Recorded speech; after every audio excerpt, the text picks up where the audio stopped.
Any other questions? Yeah. Yeah. Jay first. No, I just want to, how old was it? So it was built circa 1918. So it's over 100 years. So yes. My other question was, I think I understand that you need to remove the sections of terracotta you intend to replace, you need to remove those. Correct. And then you'll replace them. Is there any impingement on the adjacent intact pieces of terracotta as you remove the damaged ones that have to be replaced? Luckily, because of the location, no. That seals, as you can imagine, we cut the joints on each side and we can just slide it without destroying. And once along the jambs, which technically could be supporting something, they're so broken, they're just coming out. They're really easy to remove, yes. Yes. So there is no damage of disturbing or damaging additional sections to go from 3.5 to 10, or that's what you are, worried about. Any other questions? Okay. And there's something on the, looks like, is that a balconette on the front or? Balcony's in the 7th floor. The balcony is on the 7th floor. Okay, but so you've already dealt with that? Yes, and we got that. Okay.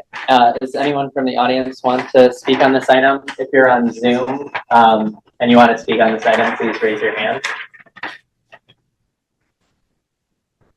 All right. I don't see anyone. Okay. Then we will talk as a committee quickly. I'm happy to start. I love that terracotta, which was meant to replace stone, and now GFRC is meant to imitate terracotta. So it's just skeuomorphic all the way down. Sometimes with these kind of applications, I get worried about like the difference in discoloration that you would get, but it looks like there's already a lot of buildup on the terracotta already. So I think the fact that the GFRC will also discolor over time will make it match perfectly. So I think this is great. And personally, I think maybe we should think about revising the LPC rules to allow, further down the building to be a staff level approval as well, given how good the technology has gotten at replicating features and things. I'm good. Yeah, I was by the building yesterday and I took a hard look at where I thought these things were going to go, and I don't think it'll make a difference to anybody passing by. I think it makes sense. Well, I have a couple of concerns, although I don't know that I have a different conclusion. For whatever their reasons were, the LPC does have a rule of yes above the 6th floor and not below, and so this is asking for an exception to I don't know how long standing the rule is, and Adam may be right that it may be that LPC might be changing the rule at some point to not have the 6th floor as a line of demarcation.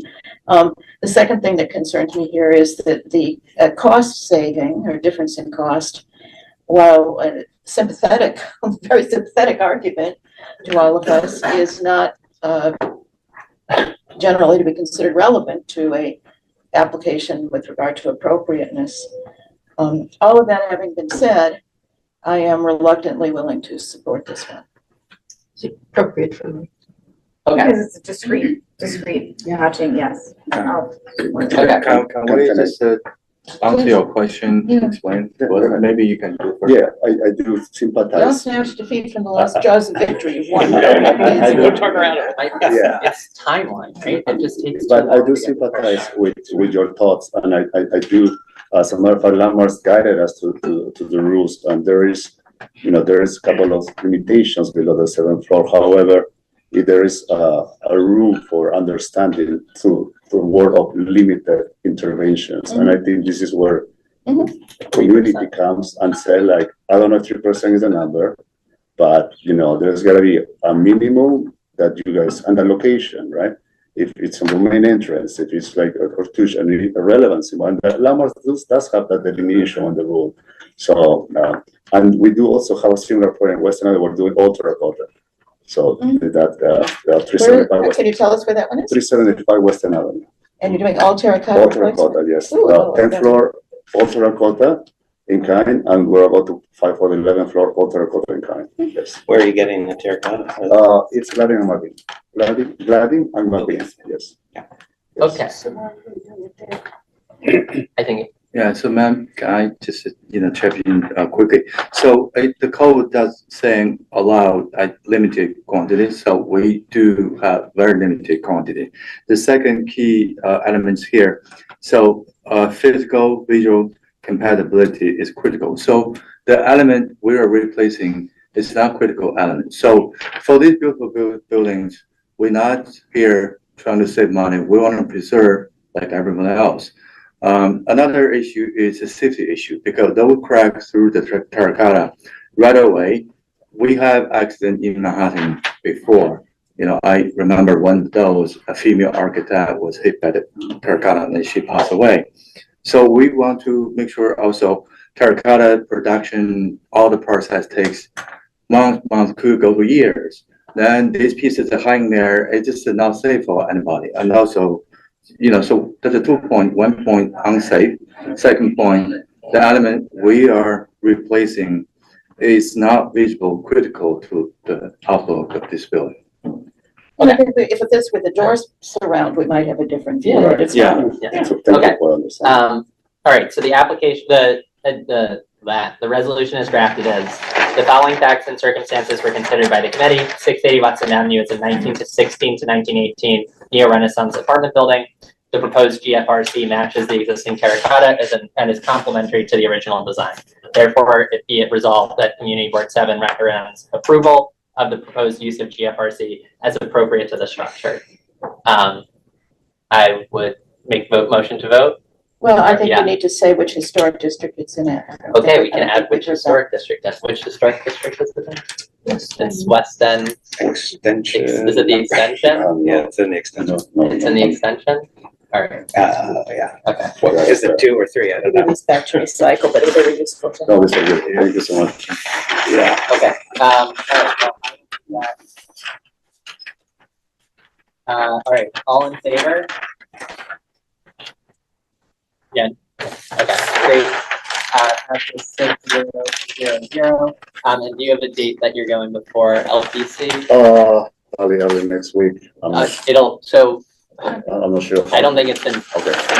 we will vote on this as a full board in early March. Oh, And then you can go to LPC and say, they're gonna vote on March. Very early March, No, I March think it's March 2nd, 2nd. March 2nd, This- Yeah, so, It's actually The March the first 3rd. Tuesday. Whatever the first No, no, Tuesday. it's not anymore. they moved It's it. not- That's the New York Oh. Historical Fest. Okay, I think it's the 4th. Oh. But Oh. is it? Why is that? They moved it? Because Then of, Third. because of Purim, well, that's, That's the 3rd. I guess. okay, it will be on I'm a Christian, what do I do? Wednesday, March 4th. Yeah. I do have a question. Yeah. Assuming you guys are I don't approve it, we Yeah. still have to confirm the approval with landlord. Like, Oh, so yeah. what will happen is you will now have to go before the commission, Right. but as long as you have a date after March 4th, this recommendation from the community to support the application, unless at full board, everyone decides to change their mind, which I think is unlikely, but could happen. Yeah. Then you'll have that. So, This is yeah, our committee's recommendation to our full board, Yeah. and the full board does a resolution. It's highly unlikely that they would reach a different conclusion, and you don't need to be there unless you want to. But you do need to go to LPC for your certificate of appropriateness Thank you so hearing. much. okay, thank you. Good luck. Thank you. Thank you. And thanks for coming in person and showing everything. Thank you, we love that. Very cool to see. I would have approved it just for you guys. Yeah. Okay, Consideration. Don't drop it. our next Thank you so item much.